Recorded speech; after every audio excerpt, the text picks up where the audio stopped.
Hola, yo soy Tania y este es tu podcast Pulso Científico. Yo soy Brandon y estaremos compartiendo conocimientos científicos de salud, debatimos ideas y aprendemos juntos. Yo soy Steffi y aquí la curiosidad se transforma en conocimiento. Yo soy Javier y este es un podcast del Doctorado en Investigación Multidisciplinaria en Salud y la Universidad de Guadalajara. Hola, ¿qué tal? Muy buenos días, tardes a todos los que nos escuchan. Bienvenidos a Pulso Científico, un espacio donde conversamos sobre la ciencia y la salud del Doctorado en Investigación Multidisciplinaria en Salud. Yo soy Brandon. Hola, ¿qué tal? Yo soy Steffi y es un gusto estar nuevamente con ustedes. El día de hoy tomaremos un tema de creciente interés y preocupación en la salud pública y se trata del síndrome autoinmune inflamatorio inducido por adyuvantes, mejor conocido como síndrome de Asia y su posible relación con implantes y sustancias modelantes. Buenos días a todas y todos. Pues un gusto estar aquí, ¿no? Compartiendo este tema que es de actualidad y de interés para toda la población, que genera mucha incertidumbre en las personas, cada vez más información que sale sobre la posible asociación de adyuvantes con estas manifestaciones inflamatorias del síndrome de Asia, ¿no? Entonces, pues un gusto estar con ustedes compartiendo. Y antes de comenzar, doctor, me gustaría presentarlo. Nos acompaña el doctor Leonel García Benavides. Él es médico, cirujano y partero por la Universidad de Guadalajara con especialidad en cirugía general y subespecialidad en cirugía plástica, estética y reconstructiva. Además, cuenta con un doctorado en farmacología, una combinación de expertices realmente valiosas para el tema que tocaremos el día de hoy. El doctor García Benavides es también investigador nacional nivel 1, director de la División de Salud aquí en el Centro Universitario de Tonalá y profesor en nuestro programa doctorado en investigación multidisciplinaria en salud. Su vasta experiencia clínica y en investigación, con numerosas publicaciones y tesis dirigidas, nos dará una perspectiva única. Muchas gracias, doctor, por estar con nosotros el día de hoy. Es un honor tenerlo con nosotros. Y bueno, antes de sumergirnos, como bien presentaba sobre el tema del síndrome de Asia, pues nos gustaría que si pudiera compartir con nuestra audiencia un poco desde su perspectiva, pues qué fue lo que lo motivó sobre todo a adentrarse en estas áreas, uno de lo que es la cirugía plástica y la farmacología, y cómo es que usted ve esta conexión entre ellas, entre su práctica diaria y sobre todo en la investigación. Sí, mira, bueno, esta es una inquietud de toda la vida, siempre desde que está uno de estudiante. Nos tocó involucrarnos en un laboratorio, en aquel tiempo en la antigua Facultad de Medicina. Se permitía que los estudiantes se incorporaran en labores ya de docentes como instructores en los laboratorios, y ya empezaba uno en la convivencia y en la coincidencia con otros compañeros que también estaban muy interesados en esto de la docencia. Hacíamos trabajitos de protocolos de investigación, prácticas de laboratorio, y se formaba como una especie de club. Entonces de ahí sale la semillita, ¿no? Que a muchos de los que en esa época coincidimos, pues todavía en la actualidad están sumergidos en el mismo tema. Entonces, bueno, esa experiencia de lo que era fisiología, farmacología, desde la facultad, me hizo que después pues surgiera el interés que tenía en hacer una especialidad quirúrgica. Me gustaba mucho la cirugía, después la cirugía plástica me parecía un área muy vasta, pero nunca dejé de lado lo que era la actividad docente y de investigación, y también eso hizo que después de terminar la especialidad y la subespecialidad me puse a hacer el doctorado en farmacología, que creo que fue una decisión muy bonita porque alimentó mucho esa parte que yo tenía de interés. Y bueno, esta combinación que hace de vivir la necesidad que se vive en la gente con descubrir cómo se puede generar conocimiento y a partir de ahí innovación, mejorar lo que se hace, fue la motivación principal. O sea que siempre esa espinita de ir un poquito más allá y de generar cosas que sean más convenientes para satisfacer las necesidades de los pacientes. Creo que esas son las motivaciones principales. Muchas gracias, doctor. Bueno, y para adentrarnos ya un poquito en el tema, ya hablando del síndrome de Asia, ¿nos pudiera explicar qué es esta enfermedad o este síndrome? Fíjate que hay algo muy, muy interesante, porque las primeras descripciones de estas manifestaciones en realidad no tienen mucho tiempo, empezaron a salir en 2011, las primeras como publicaciones ya más o menos en serio, donde se identificaban una serie de manifestaciones que tenían que ver mucho con una semejanza a las enfermedades autoinmunes muy conocidas de tipo reumatológico, como inflamaciones articulares, problemas de inflamación en los músculos, pérdida de pelo, alteraciones de la memoria, o sea, muchas cosas que mimetizaban mucho las enfermedades autoinmunes, y entonces fueron caracterizando esta enfermedad que se le dio el nombre de síndrome de Asia, un síndrome autoinmune, inflamatorio, porque afecta los tejidos del cuerpo, los inflama, y se da por esa presencia de alteración de lo que reconocen como propio o extraño, y que genera todas las manifestaciones inflamatorias de articulaciones, de los ojos secos, de la pérdida de la memoria, caída de pelo, resequedad de mucosas. Todas estas manifestaciones de una enfermedad autoinmune, pues empezaron a notarla que aparecían en personas expuestas a ciertos materiales, ciertas sustancias que se les conoce como adyuvantes, moléculas que provocan o amplifican la eficacia de muchos de los productos que utilizamos de manera conveniente. Digo, las vacunas son convenientes, pero tienen adyuvantes. Muchos de los productos que utilizan con fines cosméticos pues, son convenientes, pero también van acompañados de adyuvantes. La propia silicona, que es el material de la que están formados los implantes, pues también se considera un adyuvante.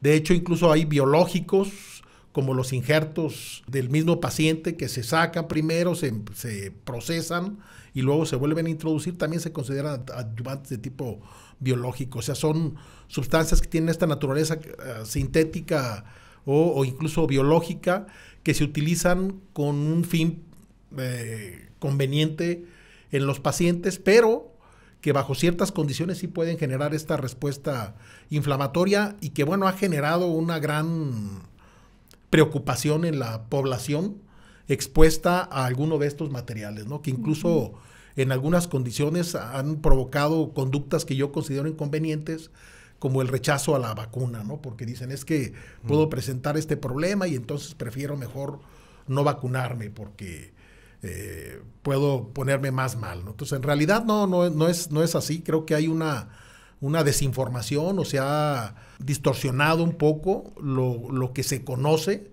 en estudios serios respecto de lo que es esta enfermedad. Pero sí, es una enfermedad que mimetiza mucho las enfermedades reumatológicas, que de hecho es un reto el diagnóstico, pero que sí ha generado pues esta gran preocupación. Doctor, y bueno, respecto a una de las preguntas que pueden llegar a circular, y sobre todo en su área, pues ¿qué nos dice la evidencia, ¿no? Es decir, sí hay estudios, digamos, rigurosos, sólidos, con validez, que sugieran una posible conexión entre el síndrome de Asia y los implantes mamarios, por ejemplo. Sí, qué bueno, esa pregunta me parece muy conveniente, porque la mayor parte de los estudios, cuando hablamos de evidencia, pues obviamente no son acúmulo de casos, reportes de casos, de personas que se han expuesto a alguno de estos materiales y que después de la exposición manifiestan estas enfermedades. Pero les decía que es un reto diagnóstico, porque efectivamente para decir que es un síndrome de Asia hay que descartar que no sea una enfermedad de tipo inmunológico, reumatológico, ya bien identificada, bien conocida. Y bueno, hay criterios que se deben de cubrir para decir que es un síndrome de Asia. Entonces, la mayoría de los reportes son series de casos, donde hay que reconocer también que cuando se utilizan sustancias con fines, por ejemplo, cosméticos o con fines estéticos, pues en ocasiones no se siguen normas de buenas prácticas clínicas, y en ocasiones uno pareciera que no se dan, pero sí nos ha tocado personas que utilizan de manera inapropiada cantidades nunca recomendadas, por esa distorsión que se tiene de la imagen corporal, y que vemos que se exponen bajo condiciones que no tienen ningún protocolo de asepsia, antisepsia, esterilidad, y partículas que se introducen al cuerpo también sin ningún respaldo científico, ¿no? Entonces, claro que estas personas, si tú las ves, donde se administran estas cantidades en exceso, pues sí son los más proclives a generar al rato muchas enfermedades de tipo inmunológico. Porque ¿qué pasa con todas estas moléculas? Bueno, es muy probable que reaccionen con componentes de nuestro cuerpo y que generen una respuesta inmunológica, y de ahí vienen todas las manifestaciones, ¿no? Claro, totalmente. Y bueno, considerando esta posible conexión que nos mencionaba ahorita, ¿cómo se abordan clínicamente? Es decir, ¿cómo se aborda un paciente con implantes mamarios que desarrolla este síndrome? ¿Cuál es el protocolo? Sí, eso es igual también, pues es que es mucho el interés de la gente saber que cuando alguien va a utilizar implantes mamarios, bueno, se tiene que someter a primero una supervisión muy rigurosa, y es muy importante, hablando del síndrome de Asia, pues hacer una historia clínica completa, más allá de que sean procedimientos cosméticos. Los pacientes van a ser sometidos a una intervención quirúrgica, y es fundamental ver que su condición sean pacientes sanos o bien controlados. Y obviamente descartar cualquier enfermedad de naturaleza inmunológica, reumatológica, y ver las condiciones en que se encuentra para poder decidir que la paciente sea una buena candidata a someterse a una cirugía de este tipo, ¿no? Entonces, lo primero es una historia clínica completa, tomar sus exámenes de laboratorio, ver los antecedentes que tiene, ¿no? Se ha comprobado, por ejemplo, que este síndrome de Asia aparece más en cierta población, o sea, tiene relación con las proteínas de complejo mayor de histocompatibilidad, o sea, sí hay ciertas características genéticas de la población que puede desarrollar el síndrome, pero sobre todo hay que hacer una identificación adecuada de los pacientes. Un paciente que no tiene ninguna enfermedad reumatológica o que no tuvo ningún antecedente de enfermedad reumatológica, que se expone a este tipo de materiales y que después de eso desarrolla las manifestaciones de la enfermedad, es un paciente que puede desarrollar o que puede tener presente el síndrome de Asia. Te voy a dar algunas de los criterios que se consideran como diagnósticos para síndrome de Asia. Les llamamos criterios mayores y criterios menores. Criterios mayores, se requieren 2 de estos para poder catalogarlo como síndrome de Asia, o bien que esté presente un criterio mayor y 2 criterios menores, y te los voy a enlistar. Primero, como criterios mayores, la exposición a estos materiales, ¿no? Claro. Antes de las manifestaciones clínicas. O sea, que no sean pacientes que ya se conocían enfermos y que después continúan con su reactivación de la enfermedad, que puede ser las enfermedades reumatológicas tienen exacerbaciones y remisiones como parte de la historia natural de la enfermedad. Entonces, que sean pacientes que no estaban enfermos antes de la exposición a estos materiales. Que aparezcan manifestaciones clínicas como fatiga crónica, alteraciones del sueño, mialgias, que son dolores en los músculos, o debilidad muscular, la presencia de artralgias, que pueden ser de múltiples articulaciones, alteraciones cognitivas, les llaman como pérdida de la memoria, puede aparecer fiebre, mucosas secas, manifestaciones neurológicas especialmente asociadas como áreas de entumecimiento por desmielinización, y que es muy importante que después de que retiramos el implante, estas manifestaciones desaparecen. Después de retirar el adyuvante, estas manifestaciones desaparecen. Y como criterios menores, estos que les digo son criterios mayores, los que les acabo de señalar. Como criterios menores, la presencia de anticuerpos contra el adyuvante que utilizamos, y la presencia de otras manifestaciones también clínicas menos relevantes, como síndrome de intestino irritable, fenómeno de Raynaud, que es esta vasoespasmo que se da en los dedos y que generan cambios de coloración en las extremidades, ¿no? La presencia de ciertos genotipos del complejo de HLA, algunos polimorfismos que se han detectado es el HLA-DRB1 y HLA-DQB1, que son criterios menores. O sea, normalmente en el abordaje habitual no los tomamos. Y bueno, que aparezcan otras enfermedades de tipo ya bien identificadas, de tipo inmunológico, como la esclerosis o la artritis reumatoides, que haya una exacerbación de estas, o la presencia del síndrome de Sjögren, que son las sequedad de mucosas, de ojos, y la esclerosis sistémica. Estos últimos son criterios menores. Entonces, para hacer un diagnóstico, primero, identificar que los pacientes no hayan tenido una enfermedad reumatológica, no se conozcan enfermos reumáticos y que los síntomas aparecen después de la exposición al adyuvante y bueno, la intensidad es variable, pero tienen que aparecer dos de estos criterios mayores o un mayor y dos criterios menores para hacer el diagnóstico, ¿no? Okay. Y una vez identificado entonces, doctor, pues la mejor conducta por seguir sería justamente retirar el coadyuvante en caso de ser posible. Si se comprueba pues que reúnen estos criterios, sí, obviamente las manifestaciones mejoran cuando retiramos el adyuvante. Pero debo decirles lo que a veces se presenta. O sea, realmente a veces es difícil retirar estos materiales porque muchos de ellos se utilizan de manera, o sea, quien a mí me ha tocado identificar que tienen síndrome de Asia son personas que utilizan de manera muy poco conveniente o sin ninguna recomendación, sin ninguna restricción, sin ningún protocolo, cantidades de sustancias que se administran al cuerpo y decir que esto es algo que debe estar bien supervisado por un profesional que haga una revisión como exhaustiva, porque la gente se pone a veces aceites de múltiple naturaleza, a veces se ponen productos como el silicón, pero que no reúne el criterio médico para utilizarse, ¿no? O sea, los materiales, aunque tengan el mismo nombre, siempre tienen que tener una autorización por la COFEPRIS, por la FDA para ser administrados. Imagínense la cantidad de sustancias adyuvantes que utilizamos en la práctica de la medicina con fines de implantes, muy necesarios y muy convenientes, pero hay que asegurar las condiciones de esterilidad del material. Claro. Todos los materiales, todos los implantes son susceptibles de una contaminación y hay que garantizar que las condiciones de asepsia deben ser muy importantes porque obviamente si este material está contaminado, las posibilidades de que desencadene o que inicie una respuesta inmunológica se amplifican de manera muy considerable, ¿no?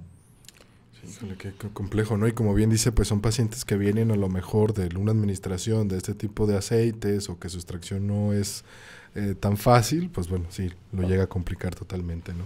Sí, y bueno, ahorita mencionaba justo eso, ¿no? Que, más allá de los implantes mamarios, ahorita está como mucho en tendencia la aplicación de otros productos con fines estéticos, ¿no? Toxina botulínica, rellenos.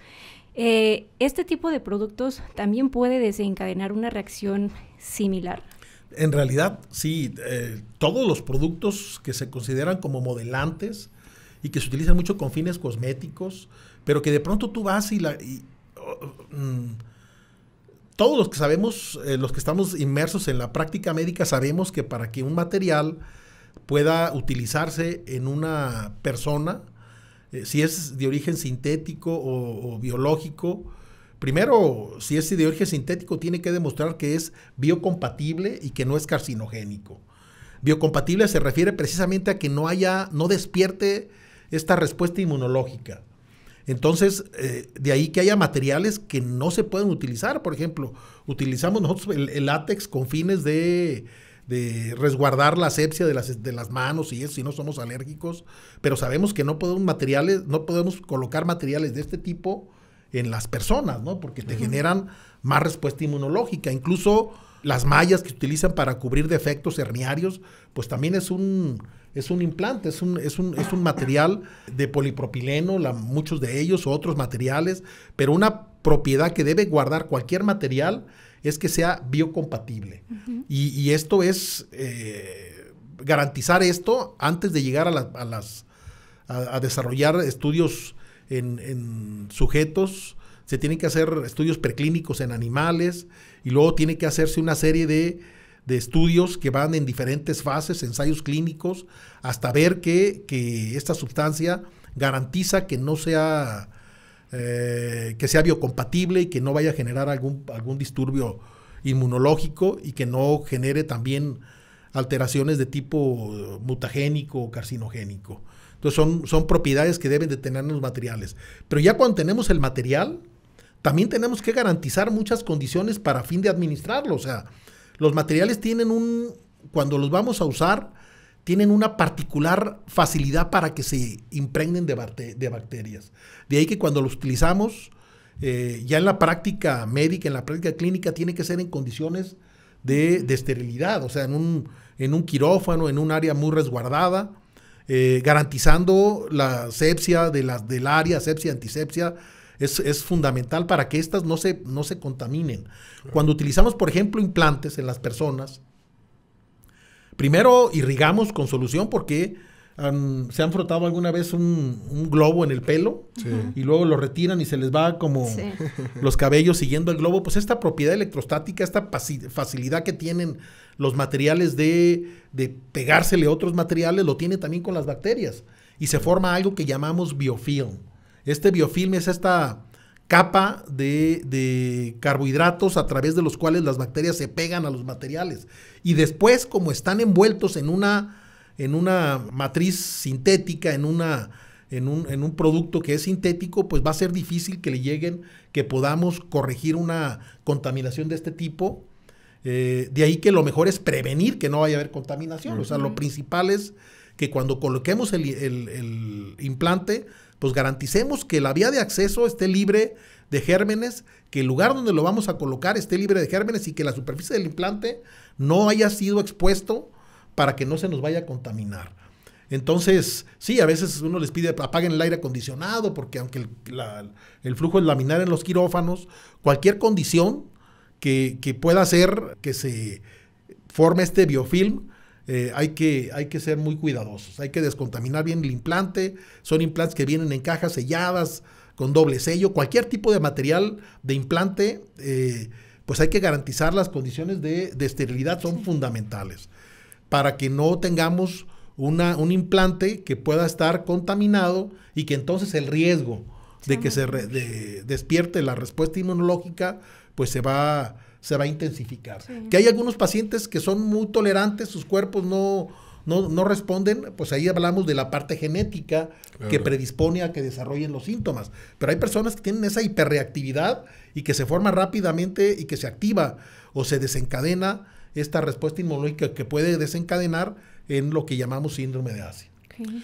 Bueno, justo mi siguiente pregunta iba encaminada a esto último que comenta, doctor. Si existen alguna hipótesis o descripciones sobre estos mecanismos, ya sea biológicos, farmacológicos, que describan o más bien expliquen esta reacción autoinmune inflamatoria, relacionado pues con los materiales de silicona u otro tipo. Sí, fíjate que primero el silicón se ha estudiado durante muchos años. Es un material que ha demostrado ser biocompatible, igual que muchos otros materiales. El ácido hialurónico, por ejemplo, que se utiliza mucho con fines de relleno, como un modelante.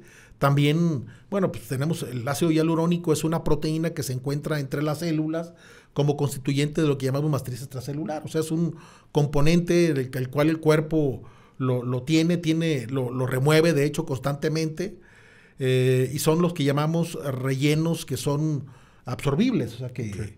Pero también se han utilizado en el pasado y todavía en el presente algunos que no tienen esta particularidad de ser absorbibles y que generaban depósitos a veces de hidroxiapatita de calcio, que se utiliza a veces para remodelación ósea. Lo utilizan mucho los neurólogos, neurocirujanos, cuando tienen que modelar alguna de las áreas óseas. Y bueno, muchos de estos materiales que tienen esta naturaleza pues juegan con las mismas reglas. Primero tienen que demostrar que son inertes, que no desencadenan una respuesta biológica. Claro. Cualquier compuesto que utilizado del organismo, si tú utilizas cualquier sustancia, pues acuérdense que tenemos una serie de proteínas de complejo mayor de histocompatibilidad, que es el HLA.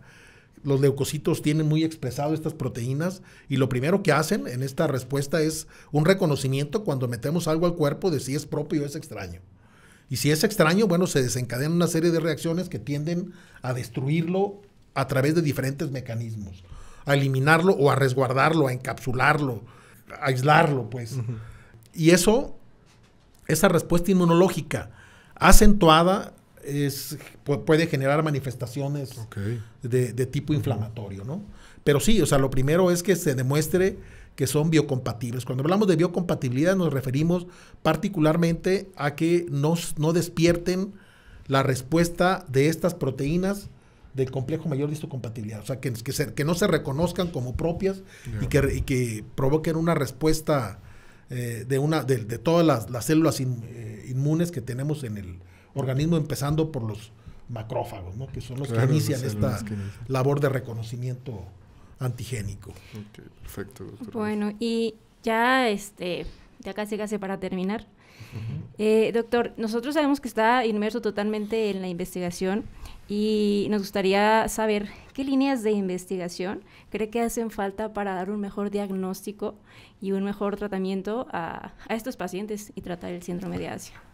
Buena pregunta. Buena pregunta, porque sí es un poco como necesario que haya una validación más allá de la norma de tantos productos que salen al mercado, ¿no? Que se supone que son vigilados por los gobiernos que cumplan con los requisitos para salir al mercado, pero sí vemos muchos productos que se venden y que la gente no se pone a pensar un poco en todo esto, o sea, qué seguridad tiene ese producto que yo me puedo administrar. Claro. Y que a veces no solamente es en la superficie, que también, aunque sea superficial, acuérdense que hay productos que tienen una gran absorción por la piel, sí, ¿no? Atendiendo a su naturaleza así muy lipofílica. Muchos de estos productos también pueden absorberse, pero incluso muchos de ellos administrándose de manera parenteral. Entonces, que sepan que cualquiera de estos productos tiene que reunir unas características para que salgan pues sí, al mercado. Y una vez que incluso aún cubriendo todo lo que es el área preclínica y el área clínica, hay muchos productos que ya cuando están en el mercado, en una fase 4 que se llama de mercadeo, pues a veces son retirados, porque se ve que a lo mejor no se presentaron los primeros 100, los 200, pero sí se empiezan a presentar eventos adversos en los primeros 4,000 o 5,000 o 6,000, y lo veíamos como las vacunas, ¿no? Cuando empezaran a surgir eventos no reconocidos, porque no se presentaba en una población pequeña, pero cuando hablamos de una población muy grande, empezamos a encontrar ciertas manifestaciones que hacen que muchos de estos productos farmacológicos o no farmacológicos del tipo de los implantes puedan retirarse del mercado. Entonces yo creo que para la línea de materiales sí tendría que haber que cumplan con todos los criterios de esto, de compatibilidad, para que no solamente sea en la parte del mercadeo cuando empiezan a surgir eventos adversos, sino que haya un reconocimiento de tantos productos que pueden salir al mercado y pareciera que si son para curar algo, para ponerse encimita, a lo mejor la gente no les atribuye un riesgo, pero que sepan que sí hay un riesgo. Y yo creo que una línea de investigación muy conveniente sería el de hacer un análisis de la seguridad o de la bioseguridad de todos los compuestos que circulan muchas veces ya en el mercado, ¿no? A mí me sorprende a veces cuando de pronto alguna vez pasé a una farmacia dermatológica, no voy a decir cuál, donde había una jeringa que tenía adentro un producto que parecía como grasa y la vendían como la jeringa. Dije, ¿y eso qué es, no? Dice, no, pues es para injerto de grasa, ¿no? Entonces, no es posible que algo así pueda ser, ¿no? Y que si hay algo, pues a lo mejor alguien lo está comprando. Sí. Pero imagínate, si sacara la grasa de las personas, en ese momento procesarla para volverla a introducir, que sí es un protocolo de poner injertos, pues pasa por lo haces en quirófano, cubriendo muchísimos requerimientos para fin de que lo puedas administrar. Imagínate ponerte un producto del que no sabes de dónde viene. Sí, digo, cuando hablamos de la compatibilidad antigénica, pues tú sabes que en órganos, pues primero tiene que haber una gran, o ser consanguíneos. Digo, cuando es autoinjerto, bueno, pues yo obviamente yo no voy a rechazar lo propio, a menos que se contamine. O sea, un injerto de grasa, si se contamina, pues sí me puede desarrollar una respuesta inmune, ¿no? O que se descomponga, también puede desarrollar una respuesta inmune. Sabemos que pues de Brandon, por ejemplo, no puede hacer una transfusión si no hay una gran compatibilidad, sí, ¿no? No puedo usar yo su piel, ni puedo usar su grasa, ¿no? A veces dicen las pacientes que van acompañadas, pues pónganme de mí para que le ponga a ella, ¿no? Quíteme a mí para que le ponga a ella. No es algo así, claro que no es tan fácil. Sí. Tiene que haber una compatibilidad inmunológica, lo vemos en órganos como riñones, pulmones, que se ha avanzado mucho, pero se ha avanzado mucho en el trasplante porque han surgido fármacos capaces de modular y contrarrestar esta respuesta inmune, que son muy eficientes para aquellos órganos que son necesarios para reemplazar una función vital, ¿no? Pero que con otros fines, bueno, pues no se justificaría. Siempre decimos, nosotros en cirugía plástica, que el punto más importante a considerar es la seguridad. Antes de lo que quiera la paciente, porque las pacientes pueden pedirte muchas cosas, pero si no es seguro, pues es mejor decirle que no, hay que darle la información. Claro que hay que intentar satisfacer lo que la gente quiere, siempre y cuando cumpla con el criterio de seguridad como principal problema, y obviamente pues que uno, cuando quieren hacerse algo de esto, hablando de volúmenes, de cantidades y eso, pues también la recomendación del médico es muy importante. Entonces creo que esos tres tienen que reunirse, que sea seguro lo que vamos a hacer como mandatorio, que sea coincidente con los requerimientos de la paciente y que reúna con los criterios convenientes de la práctica del médico que está atendiendo el caso en particular, ¿no? Entonces sí hay una serie de muchas condiciones. Obviamente yo no quiero infundir miedo, pero sí decirles que pues tienen que acercarse con personas que estén que tengan este reconocimiento de los riesgos que hay en cualquier cosa, que no se pongan en su cuerpo cualquier sustancia porque se lo recomendó la vecina o la amiga, ¿no? Tiene que haber no lo que aplica para una persona aplica necesariamente para otra persona, y que hablando de productos adyuvantes, de cualquier material que vamos a utilizar en el cuerpo, bueno, saber que tiene que hacerse bajo normas muy precisas para que no se despierte de manera anómala o alterada esta respuesta inmune. Tan conveniente, porque también hay que reconocer que la respuesta inmune a las personas nos defiende de no infectarnos, de no desarrollar cáncer, por ejemplo, de no tener infecciones virales, es gracias a la respuesta inmunológica normal, modulada. O sea, todos queremos tener una respuesta inmune satisfactorio, que no la alteremos, no la distociemos, no generar un disturbio de esta respuesta inmune utilizando sustancias que la van a activar innecesariamente, y que esa activación puede darse contra tejidos de nuestro organismo. Perfecto. Un mensaje muy importante, sin duda, que de hecho me gustaría que fuera el mensaje clave, ¿no? Para nuestra audiencia, los profesionales de la salud y el público en general que nos escucha, ¿no? Y bueno, creo que hemos cubierto aspectos fundamentales, desde lo que es el síndrome de Asia, su relación potencial que tiene con estos elementos coadyuvantes, implantes, modelantes, el manejo clínico y sobre todo, pues como bien resalta el doctor, ¿no? La importancia de acudir con profesionales de la salud, pues calificados o que verdaderamente tomen en cuenta este punto crucial sobre la seguridad, ¿no? De los procedimientos. Doctor Leonel, muchas gracias por compartir su tiempo y conocimiento con nosotros en Pulso Científico. Ha sido un privilegio. ¿Algún mensaje final que quiera dar al público en general, doctor? No, pues al contrario, agradecerles a ustedes, a la audiencia, que esté atento a todos estos temas, que creo que es un esfuerzo que está haciendo el programa del doctorado para llegar a la gente, ¿no? Realmente poner el conocimiento al alcance de las personas y que sea útil, creo que es el espíritu que tiene la Universidad de Guadalajara. Entonces, al contrario, felicidades. Me sentí muy a gusto con ustedes, ¿no? Gracias. No te creas, llega uno y a veces como que se impone un poquito. Se impone, ¿no? Un poquito, porque no sé a quién le estoy hablando, ni mucho menos, ¿no? Pero no, creo que este esfuerzo que están haciendo es muy loable y al contrario, decirle a la audiencia que estén atentos a los temas. Muchos de ellos son muy, muy, muy convenientes, ¿no? Y creo que son aplicables a nuestra práctica de todos los días.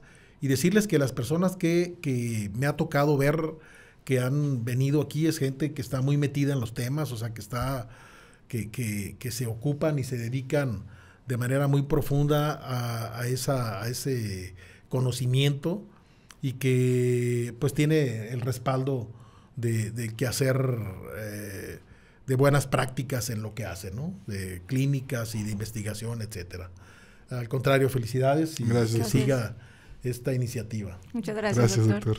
Y bueno, con esto terminamos el capítulo de hoy. A nuestra audiencia, muchas gracias por escucharnos y estén atentos en los próximos episodios. Yo soy Steffi. Yo soy Brandon y nos vemos hasta la próxima. Adiós. Adiós. Muchas gracias a todas y todos por escucharnos. Si te gustó, compártelo. Te esperamos en el próximo episodio. Esto fue Pulso Científico.